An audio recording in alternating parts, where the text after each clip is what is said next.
እስላም አምጥተው ጳጳስ ያደርጉታል። ከድርን ታስታውሱታላችሁ። ኤርትራዊ ሚስት ያለችው ልጅ ያስወለደ እስላም ከድር ደናስ ጨፋይ ቃሚ ድጋሚ ወደ አርሲ ተመልሰናል። እዛም ግድያው አሁንም እንደበረከተ ነው። እኛም ድምጽ ብቻ ነው ይሁን ያለን። አባጣን ታውቃላችሁ። 3 ሽጉጥ ነው ያለኝ።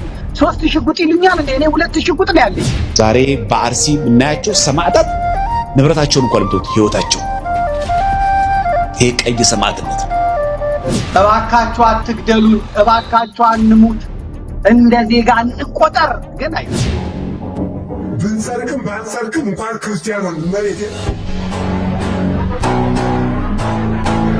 እንኳን ኦርቶዶክስ ሆነ ሰብስክራይብ ለምንድን ነው የማታደርጉት? አሁን አድርጉ።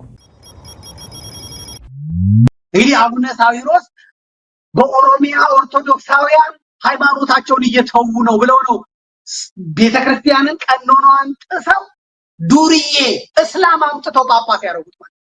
ከድርን ታስታውሱታላችሁ። ከድር ሲደንስ ከድርን ታስታውሱታላችሁ። እኔ ያጋለጥኩት ማለት ነው። ለጅማ እስላም ነው የሾሙት። እስላሙን አምጥተው ከማሊ ከአፍሪካ ሀገር አምጥተውት ይቴጭሱን እስመላም የሚለው ታስታውሱታላችሁ። ይቴጭሱን የአርሰናል ደጋፊ ኤርትራዊ ሚስት ያለችው ልጅ ያስወለደ እስላም ከድር ደናስ ጨፋይ ቃሚ አቡነ ሳዊሮስ አምጥቶ ሹመው ያውም ለጅማ ጅማ የአባጅፋር ሀገር ነው፣ እስላሞች ናቸው የሚያስተዳድሩት በሚል ኦርቶዶክስንም እስላም ያስተዳድራት ብለው ቆጭኖ አስገብተው ነው። እኔ ጣልቃ ገብቼ ቪዲዮውን ለቅቄ ፎቶውን ለቅቄ አራው ብዬ የጅማ ህዝብ ወጥቶ ተወቅጦ ተቀጥቅጦ በእስላሞቹ በኦሮሚያ ፖሊስ ተቀጥቅጦ እምቢ ብለው አቡነ እስጢፋኖስን አናስገባም ብለው መልሰው የኦሮሚያ ፖሊሶቹ የኦሮሚያ መንግስት አውቶቡስ ምንድነው አውሮፕላን አይሳፈሩም ብሏቸው፣ ህዝቡ ግን አባታችንን እንፈልጋለን እስላም አይሾምብንም ብለው ትዝ ይለኛል። አጠገብ እዛው ሰው አለኝ እኔ የዩኒቨርሲቲው ፕሬዝዳንት የኦሮሚያ ፖሊስ ኮሚሽን ልክ ምሽት 4 ሰዓት አካባቢ ነው የለቀቁት። ያንን እንደ ጧት እሑድ ሊገባ እነሱ ጅማ ዩኒቨርሲቲ ተቀምጠው ማረፊያ ተሰጥቷቸው እኔ የለቀቁት ሩጦ መጥቶ አንተ ይሄ ሰውዬ ነህ እንዴ ያለው። ይሄ ዘመድኩን የለቀቀው አንተ ነህ? እስላም ነህ? ኧረ አይደለም ዝም ብዬ ስቀልድ ነው። የምትደንሰው አንተ ነህ?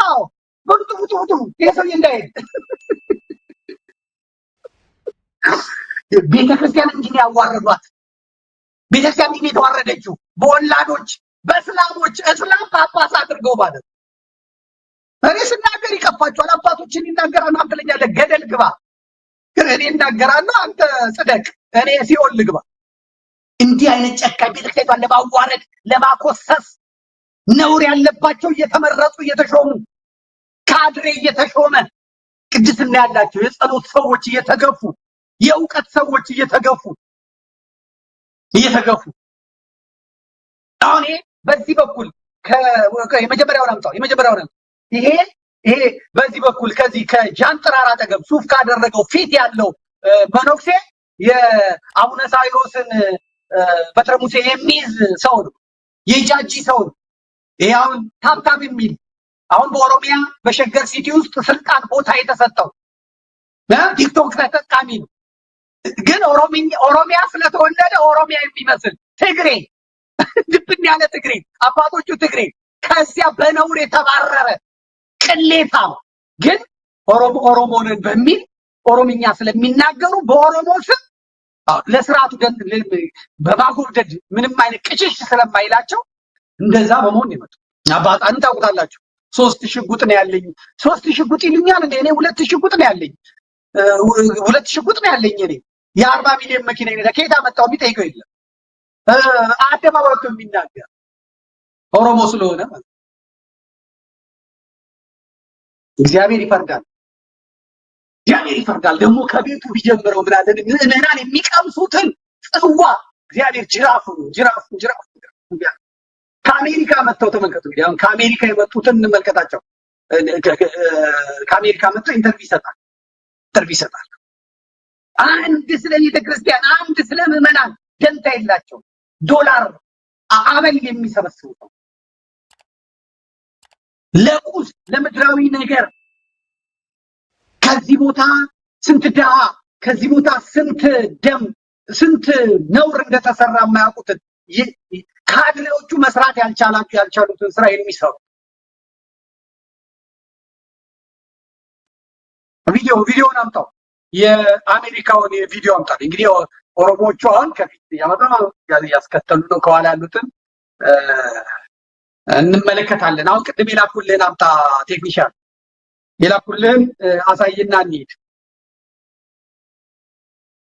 እንስማ። አቡነ ፋኑኤል ይባላሉ። የኢትዮጵያ ኦርቶዶክስ ተዋሕዶ ቤተክርስቲያን የዋሽንግተን ዲሲ ሀገረ ስብከት ሊቀ ጳጳስ ናቸው እና እሳቸው እንግዲህ አዲስ አበባ ከመጡ በኋላ የተደመሙበትን ነው የሚያወሩት። እንስማቸው።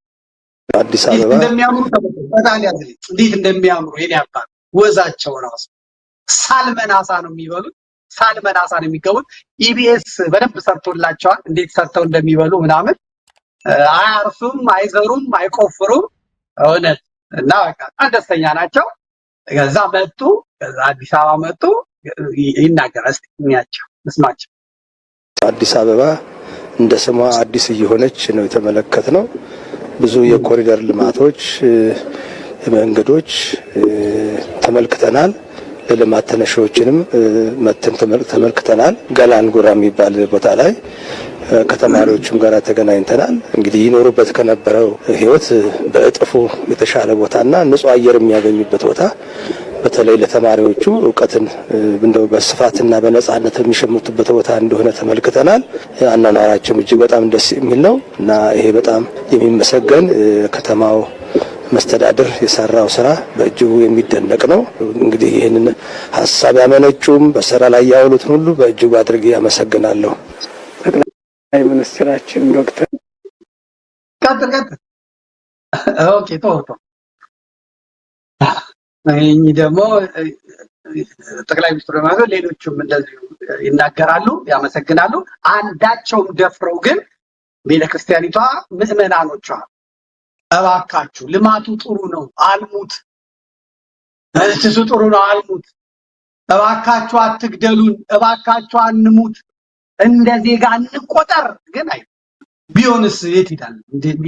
እንደነ ብፁዕ አቡነ ይስሐቅ አይነት አልቃሾች ይሄዱ የሚጠይቁ ካልሆኑ በስተቀር አሁን የሲኖዶሱ ዋና ጸሐፊ ተደርገው የተሾሙት ብፁዕ አቡነ ሳዊሮስ የሚናገሩትን እንስማ።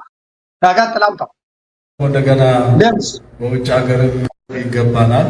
ሌላው ደግሞ እንደገና በውጭ ሀገርም በውስጥ ሀገርም ክፍለ ሀገር ቆይታችሁ የመጣችሁት አዲስ አበባ ከተማ እንደምታውቁት በጣም የለማች ያማረ ልዩ ሆና ተውባ ነው ያለችው። ጉብኝትም ያስፈልጋል፣ ማየትም ያስፈልጋል። የተሰራውን ልዩ የሆነ በአጭር ጊዜ ውስጥ ከተማችን አዲስ አበባ ልዩ ሆና እንደሌላው ሀገር አዲስ አበባ ትመስል ነው። በአሁኑ ሰዓት እንደ ሮብ ወይንም አሜሪካ ከተማ ነው የምትመስለውና እሱንም የመጎብኘት ጊዜ ሊኖረን ስለሚገባ አጠር አድርገን ጊዜያችንን እንጠቀምበት። እኛም በዚያው በመማር እኛም ግቢያችንን የማስባብ ስራ ጀምረናል። እንደምታዩት ጠቅላይ ቤተ ክህነት መንበረ ፓትርያርክ ጠቅላይ ቤተ ክህነት የማመቻቸት የማስዋብ እኛም እየጀመርን ነው ያለነው። ከሁሉም የበለጠ ደግሞ መንበረ ፓትርያርክ እንደሌላው የሚጎበኝ የሚታይ የሚናፈቅ መሆን ስላለበት እኛም ጀምረናል ማለት ነው እና ስለዚህ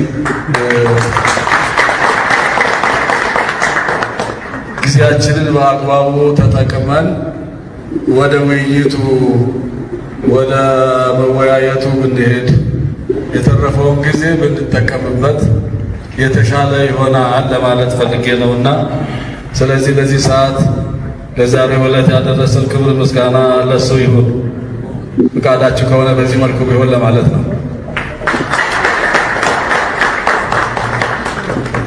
ካረጋችሁ ወደ ስፖርት አታጥሩት።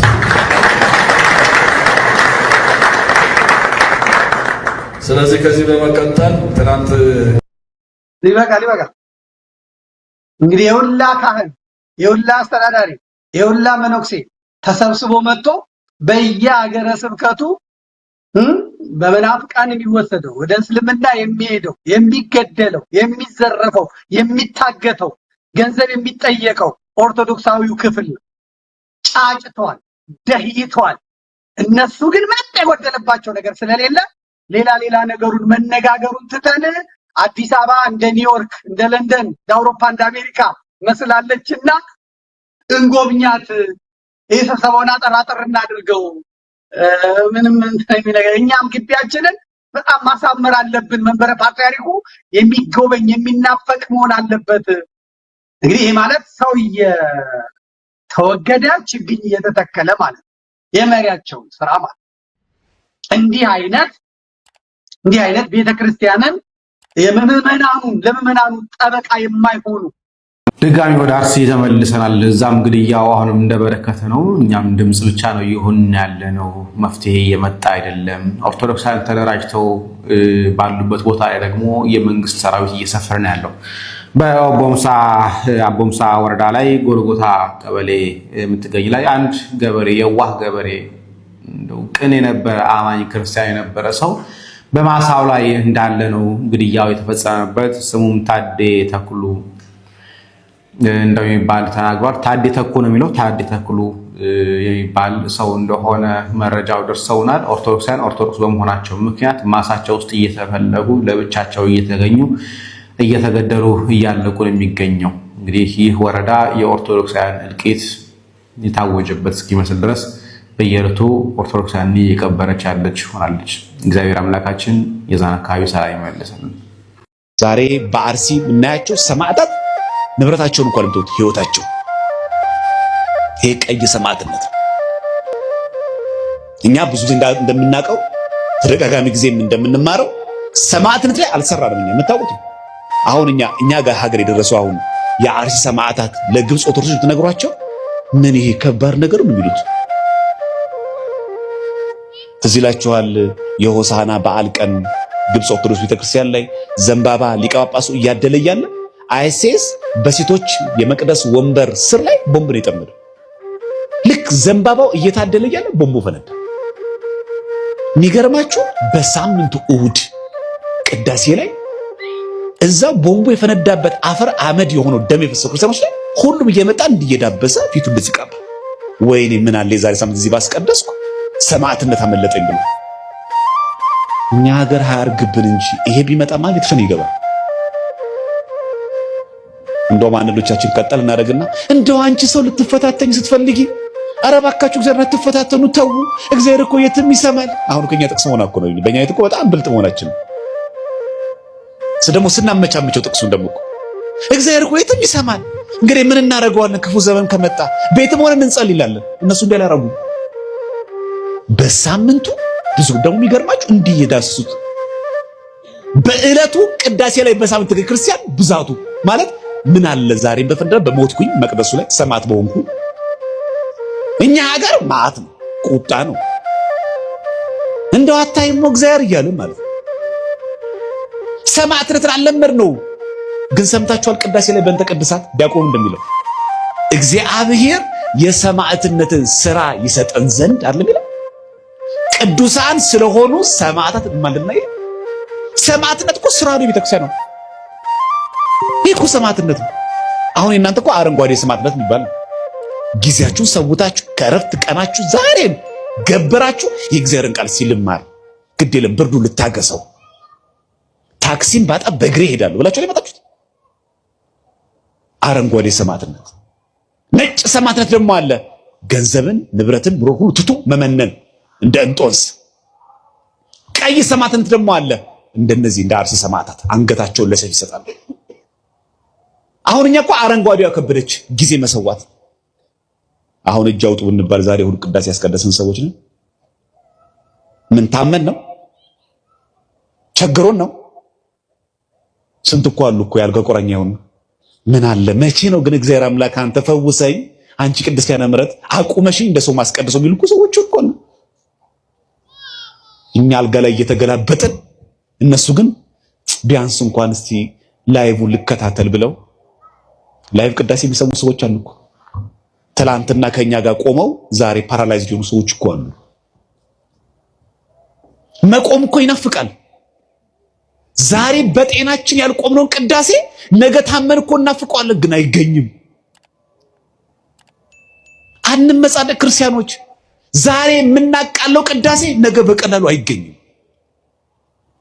አታውቁም? ሰዎች የታመሙ ሰዎችን ዛሬ ባስቀድስኩ ምን አለበት? ሰው ከቤተ ክርስቲያን አስቀድሶ ሲመለስ ስቅስቅ ብሎ የሚያለቅሱ ሰዎች እኮ አሉ። መቼው እንደሰው የምታቆመኝ ግን ይሉ። በጣም የሚገርመው ነገር ማለት ነው ዓለም ሰይጣን እንዳለ ይስማማል። በሰይጣን ግብር ይስማማል። ሰይጣን በሚሰራው ስራ ይስማማል። በቅዱሳን መላእክቱ ስራ ግን ይጠራጠራል። ምሳሌ የሆናችሁ ዘንድ ፓስተር ዮናታን በአንድ ወቅት ምን ሲል ሰማሁት? ቅዱስ ገብርኤል ሐዋሳ ንግስ እየተከበረ ነው ያለውና ሌላ ቦታ እንዴት ሊገኝ ይችላል ሲል ሰማ ነው።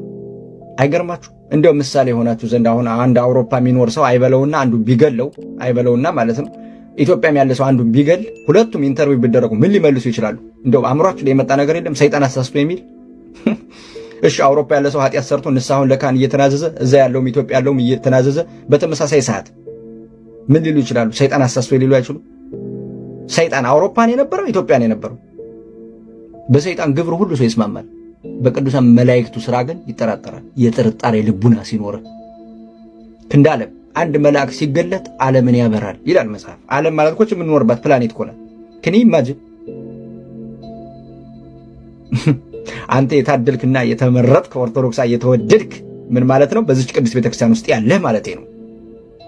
ቅዱሳን መላእክቱን ስትጣራ ቅዱስ ሚካኤል፣ ቅዱስ ገብርኤል፣ ቅዱስ ራጉኤል፣ ቅዱስ ፋኑኤል እያልክ ስትጣራ አባታቸው እግዚአብሔርን እየተማጸኑ በፊቱ የሚቆሙት እነርሱ ስለሆኑ ወደ አንተ ሰላምንና ፍቅርን፣ ብርታትን፣ ኃይልን ከተቃጣ ትእዛዝ ከታዘዘ መቅሰፍት እንዲሰውሩ ስትጣራቸው ቅዱስ ሚካኤል፣ ቅዱስ ገብርኤል እያልክ ዝም ብለህ አይደለም። እዚህ ህብረት ውስጥ ስላለህ ነው። ቅዱሳን መላእክቱ የሚያገለግሏት ቤተክርስቲያን ውስጥ ስላለህ ነው። በስውር ቅዱሳን ሰማዕታቱ፣ ደናግል፣ መነኮሳቱ ደማቸውን ያፈሰሱባት ቅዱስ ቤተክርስቲያን ውስጥ ስላለህ ነው። አንተ ኦርቶዶክሳዊ የተመረጥክ፣ የምሬ ነው የተመረጥክ ምልህ እዚች ቤተክርስቲያን ውስጥ ጸንተህ ስትኖር ነው። ሁሉም ሰው ተመርጦ አንድ ጊዜ ድህነት ለዓለም ሆኗል። ይህን ድህነት ግን የሚያስፈጽመው ያ ፍሪ ዊል ወይም ነፃ ፈቃድ ያለው ሰው ነው። በገዛ ፈቃድ ደግሞ ከዚህ ድህነት ልትወጣ ስለምትችል አባባሌ ገብቷል። የተመረጥክ ሲባል ሁሉ እንዲህ መርጦ ምናምን እንደዚህ አንተኛ ኦርቶዶክሳን ብቻ ተብሎ አይደለም። ለዓለም ነው አንድ ጊዜ ድህነት የተፈጸመው። ክርስቶስ አንድ ጊዜ ለሁላችንም ነው ደሙን የሰጠ። ግን በስርዓቱና የተቀበለውን ቃል ኪዳን የማይፈጽም ሰው ግን አሸበል ገዳይ ይላለው ቢል ዝም ብሎ ኢየሱስ ክርስቶስ ጌታ ጌታ ምናምን እያለ አላውቅህም አለ። እየሰማኝ ነው አይደል? ከቅርንጫፉ ተቆርጦ መውደቅ አለ። እዚህ ህብረት ውስጥ ያለ ግን አንተ ኦርቶዶክሳዊ ነህ። ቅዱስ ሚካኤል፣ ቅዱስ ገብርኤል፣ ቅዱስ ራጉኤል፣ ቅዱስ ፋኑኤል እያልን ስንጣራ ሚካኤል ኤል እግዚአብሔር ማለት፣ ገብርኤል ኤል ማለት እግዚአብሔር ማለት፣ ፋኑኤል ኤል ማለት እግዚአብሔር ማለት። ለዛ ነው በኦሪት ዘጸአት መጽሐፍ ምዕራፍ 23 ከቁጥር 20 ጀምሮ ምን ይላል? በመንገድህ ይጠብቅ ዘንድ ወደ አዘጋጁትም ስፍራ ያስገባህ ዘንድ መልአኬን በፊት እሰዳለሁ፣ ተጠንቀቁ። ሰማይ ተጠንቀቁ ይልና ምን ይላል?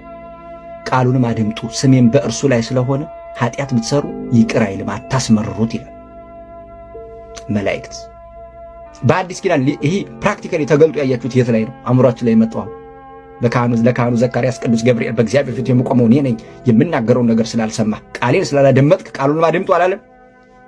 ምንድነው አለው? መጥምቀ መለኮት ቅዱስ ዮሐንስ እስከሚወለድ ድረስ አንደበትህ ዲዳ ነው አለው። ለዛው ምህረት አድርጎለት ነው። ቅዱሳን መላእክቱ እንደዚህ ናቸው። ምህረት ይዘውልን ይመጣሉ። ለሰው ልጆች ሰላምን ይሰብካሉ። ምን ብለው? ንጉሱ በተወለደ ጊዜ የሰማይ መላእክት ሁሉ ይስገዱለት በተባለበት ሰዓት ከሰማይ በመጡ ጊዜ አንተ ከምድር እረኞችን መስለህ ምን አልክ? መላእክቱ ምን አሉ? ስብሐት ለእግዚአብሔር በሰማያት ወሰላም ለሰብራቱ ለሰብ። አንተ ደግሞ ከታች ሆነ በእረኞቹ ተተክተህ አንተ ኦርቶዶክሳዊ። ምክንያቱም ያቺ ቤተልሔም ቤተክርስቲያን ስለሆነች ቅድስተ ቅዱሳን ድንግል ማርያም ወላዲተ አምላክ ልጇን ታቅፋ ነው ያለችው። መላእክቱ ከሰማይ ወርደው ደግሞ ምን አሉ? አንተ ደግሞ ከምድር ሆነ ስብሐት ለእግዚአብሔር በሰማያት ወሰላም ለሰብራቱ ለሰብ። ዛሬ በቅዳሴው ምን ትላለህ? ስብሐት ለእግዚአብሔር በሰማያት ወሰላም ለሰብራቱ ለሰብ። አየመታል። እዚህ ህብረት ውስጥ ነው ያላችሁ። ቀላል ነገር እንዳይመስላችሁ። የቅዱሳን መላእክቱን ስም ጠርቶ ምስጋና ለማቅረብ አንደበቱ የተዘጋ ሰው አለ። በስጋ እየተመላለሰ በኃጢአትና በበደል ውስጥ አንዴ ውሃ አንዴ እሳት ሲሆን የሚውልን ሰው ቅዱሳን ቅዱሳን ቅዱሳን እያለ እየተጣራ በራሱ ህይወት ላይ ሲቀልል የሚውል ሰው አለ። ለቅዱሳን መላእክቱና ለሰማዕታት ለደናግል ለመነኮሳቱ የጸጋ ምስጋና ሲያቀርብ የክርስቶስን ምስጋና ወስዶ ለእነሱ የሰጣቸው የሚመስለው እነርሱንም ያጣ ክርስቶስንም ያጣ። ምክንያቱም የምናመልከው አምላክ እርሱ አይደለማ። ሰዎቹ ምስጋና ሲያቀርቡ እርስ በርሳቸው ሲመሰጋገኑ የሚከፋው አይደለማ። አይደለማ። ቁጭ ብሎ እግር ያጠበ ነዋ። የሚያደርጉትን አያውቁምና ይቅር በላቸው ያለ ነዋ። እርሱን ክርስቶስን የሚያቀሰው ሰዎችን አይደለም የቅዱሳን መላእክቱን ስማቸውን ጠርቶ ምናምን ለማለት ቀርቶ ለመጸየፍ ቀርቶ ማለት ነው። ምራቅ ተፍቶ ስዕላትን ለመቅደድ ቀርቶ ማለት ነው። የሰው ልጆችን ዲስሪስፔክት ለማድረግ እንኳን ትንሽ አይደለም ጭራሽ አያስበውም ሁሉ። አስተውሉ። አንተ ኦርቶዶክሳዊ ግን ጽኑ እስከ መጨረሻ ያጽናል። ሰላማችሁ ብዝት ይበል በያላችሁበት።